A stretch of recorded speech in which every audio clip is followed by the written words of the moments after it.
Chegamos ao último bloco do nosso programa, que hoje discute corrupção com o ministro Valdir Pires, com Roberto Cante, Michel Missi e Marcos Bezerra. Como sempre, a gente fica achando que o tempo é pouco. Espero que vocês também estejam achando isso, não estejam cansados da gente. Mas para evitar que você fique com alguma carência de informação, nós adotamos o princípio de pedir aos nossos convidados que nos deem indicações de livros, de sites, de consulta que você vai poder encontrar na nossa página na internet, no www.tomeciencia.com.br. E se você quiser também fazer alguma observação sobre o programa ou sugerir novos temas para debate, use o nosso e-mail ideias@tomeciencia.com.br. Bem, Missi, nós acabamos no último bloco, o Marcos falava da educação, da necessidade de uma mudança. E, recentemente, o país é assolado aí por essas questões que envolveram o PT, que era uma marca de esperança. E aí, esse negócio de dinheiro, tem caixa 2.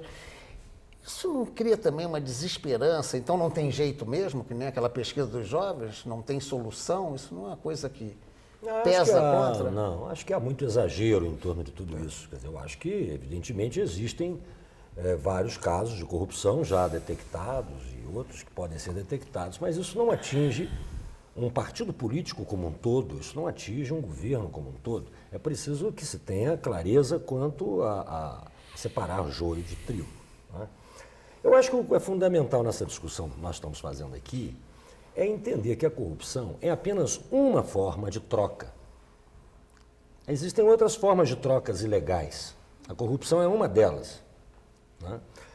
O princípio do mercado, da troca, deixado a si mesmo, sem nenhuma barreira moral, sem que o Estado o regule, sem que se criem mecanismos sociais através dos quais essa troca possa ser efetivamente de interesse da sociedade, ele é um princípio desordenador, ele não é um princípio ordenador da sociedade. Por isso mesmo é que no capitalismo moderno, o mercado é regulado pelo Estado e no próprio desenvolvimento do capitalismo foram construídas, a partir das religiões, barreiras morais para essas trocas. Onde essas barreiras morais, ou essa educação moral, ou esse sentimento moral, né, é de algum modo flexibilizado, aonde a incriminação de uma troca é relativizada moralmente, como aconteceu, por exemplo, no jogo do bicho, que uma metade da população jogava, como é que você criminaliza uma coisa que a metade da população joga? Como na lei seca nos Estados Unidos. Quer dizer, isso desmoraliza o próprio processo de criminalização, né? Facilitando flexibilizações entre autoridades públicas e aqueles que participam desses mercados ilegais.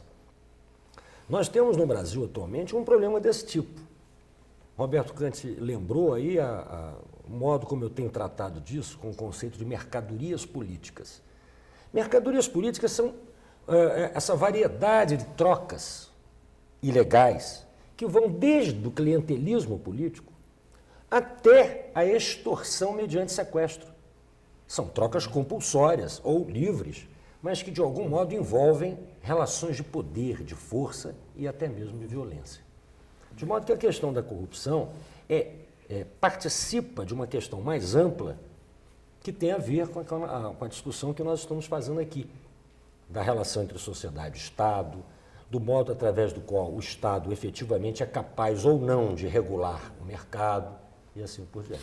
Bem, Cante, você que falou, e nós estamos no final, temos que ser um pouco rápido, da questão de punir ou não, a punição como exemplo.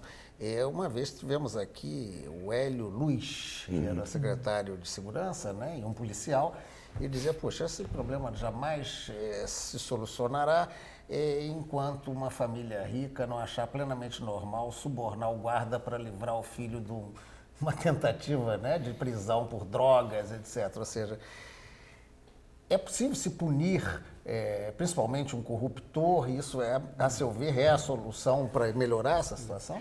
Bom, eu tentei dizer aqui, rapidamente, que há sistemas, né, jurídico-políticos que funcionam para internalizar as regras e para dizer, como disse o Michel, que as regras são boas para todos e que, portanto, obedecer às regras tem um sinal positivo, e eu devo obedecer às regras porque elas resultam de uma discussão de interesses distintos, e os interesses são válidos, e os interesses existem, e há sistemas jurídico-políticos que dizem que não há interesses, não é isso? Que a sociedade já está arrumada e que o Estado, ou seja, quem arruma a sociedade, está distante da sociedade, não pertence à sociedade, e que, portanto, eu não internalizo as regras, porque elas são feitas por outrem. E porque elas são feitas por outrem, eu não lhes devo respeito. Então, o que eu internalizo? A hierarquia. Eu internalizo quem manda. Por isso, eu internalizo quem controla as regras, quem interpreta as regras. Essa divisão de Estado e sociedade. Exatamente, porque elas não são minhas.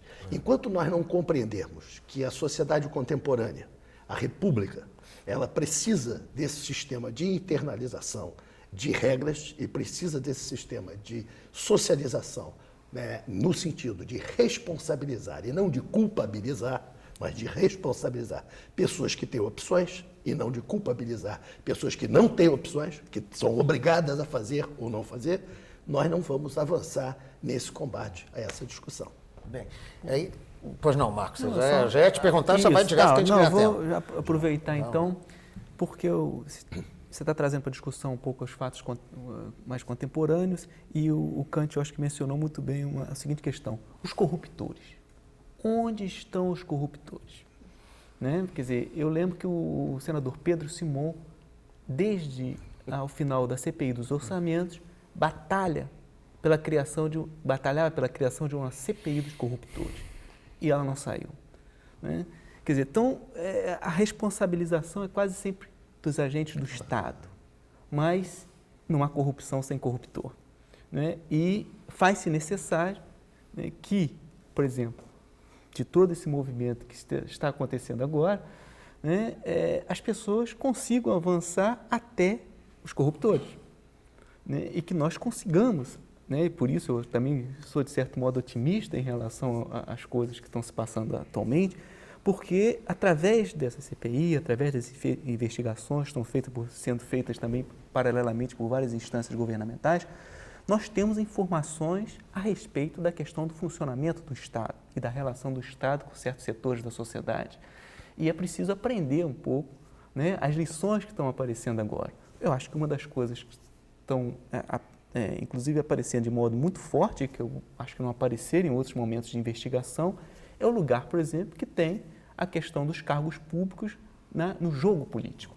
A importância da ocupação dos cargos públicos, como isso está presente na questão da organização da democracia na sociedade brasileira. E aí, se a democracia, né, sem dúvida nenhuma, não tenho a mínima dúvida, um dos instrumentos fundamentais da questão da corrupção, a gente tem que ver um outro lado também, que o modo como ela está sendo exercida na sociedade brasileira, ela tem criado também condições para o aparecimento de certas práticas corruptoras. Basta a gente ver a questão do financiamento das campanhas eleitorais, né, que é o cerne da democracia, é a questão da eleição, mas a eleição tem sido um problema, né, na sociedade brasileira. A questão, obviamente, de preenchimento dos cargos públicos faz parte da substituição dos agentes estatais, no entanto, isso tem sido utilizado como uma forma de assegurar que aquelas posições, por exemplo, né, sejam formas de financiamento, etc., dos partidos políticos. Então, acho que a gente está aprendendo isso e é importante que essa coisa seja incorporada não só pela sociedade, mas também pelos agentes públicos, né, que têm responsabilidade na questão da organização da sociedade brasileira.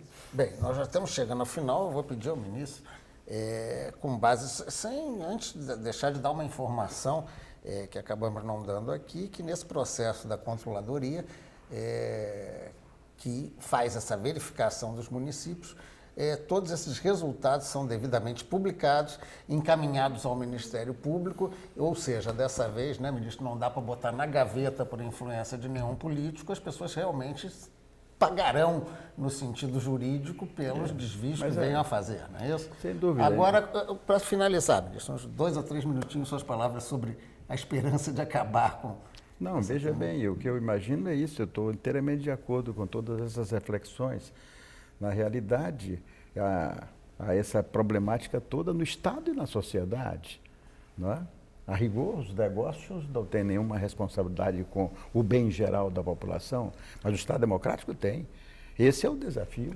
É um Estado democrático que diz que existe para que se tenha a dignidade da pessoa humana respeitada, a cidadania, não é? A construção de uma sociedade decente, de uma sociedade livre, solidária. É isso que é essencial, que não fique só nas letras declaratórias, ou que não sejam simplesmente o entendimento de que democracia é um problema de eleger presidente da República, ou prefeito, ou vereador, ou senador, ou governador, não é nada disto, não é? Consequentemente, que nós tenhamos procedimentos, que sejam os procedimentos que cada cidadão se sinta muito ele próprio na defesa dos seus próprios interesses. Porque a corrupção é muito isso, pegar o dinheiro público. O que é o dinheiro público? O dinheiro público é de cada cidadão.